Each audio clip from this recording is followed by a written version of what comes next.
So when we first want to provide a value and an estimate of what a company would sell for on the market, we want to look through the eyes of a banker and a buyer to come up with that. And we weight three approaches. So the first is a cash flow analysis, really digging into the financials to figure out how much money that business is making and the total owner benefit for running that business. The second is comparable sales. So what do similar companies in a similar industry and a roughly similar size sell for in terms of multiples? Is it three times or five times your cash flow? Then we look at industry standards, which tells us some qualitative factors and allow us to compare that target company with the rest of the industry. So we look at things like revenue per employees, customer concentration, end market concentration, things like that. So the that gets us a revenue range and an evaluation range. When we look in terms of multiples, we may look at an industry that sells for between three times to five times cash flow.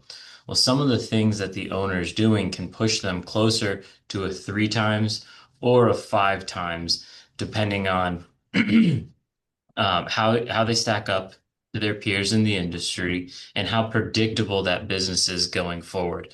So in the case of SEO, for example, if they have a system for constantly and consistently generating new revenue without a dependence on the owner, it doesn't require the owner to be face to face, generating the relationships, cultivating the relationships, doing all the estimating themselves. If it's very duplicatable, a buyer could step into the owner's shoes and the business performs as is, then you know you've built something transferable and you can start looking towards the higher end of that multiple range. Understand that's great. Yes.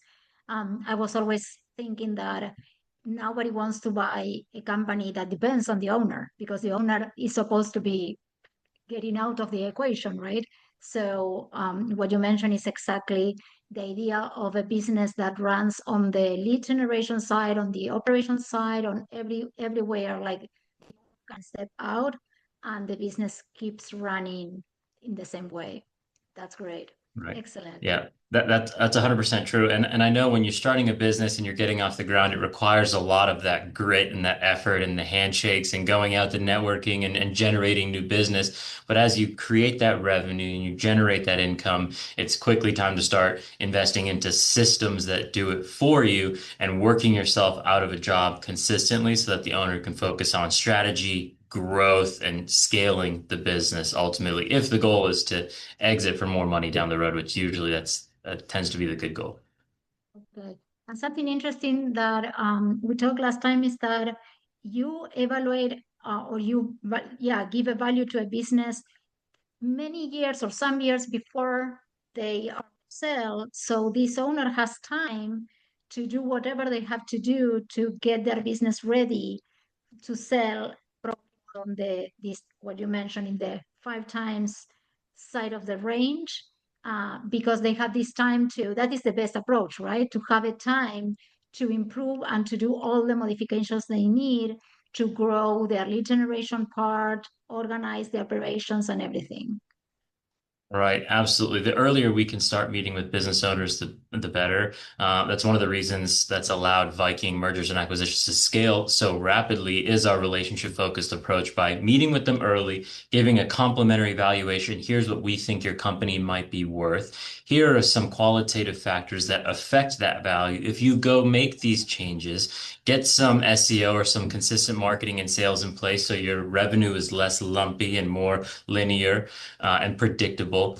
Lower the dependence on yourself, lower the dependence on any one given customer or relationship, step out of the business and work on the business, not in the business. Go make some of those changes and come back every year and we'll run that complementary valuation process year after year, growing your value year after year until finally the number's right, the time's right, and at that point we hope you pick us to represent you in the sale.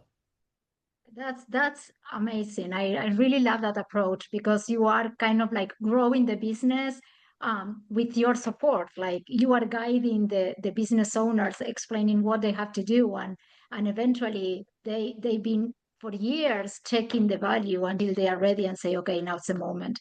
I Right. really like what you do. Yeah, the approach. So well, thank you very much, Hayden, for the conversation. I enjoyed it.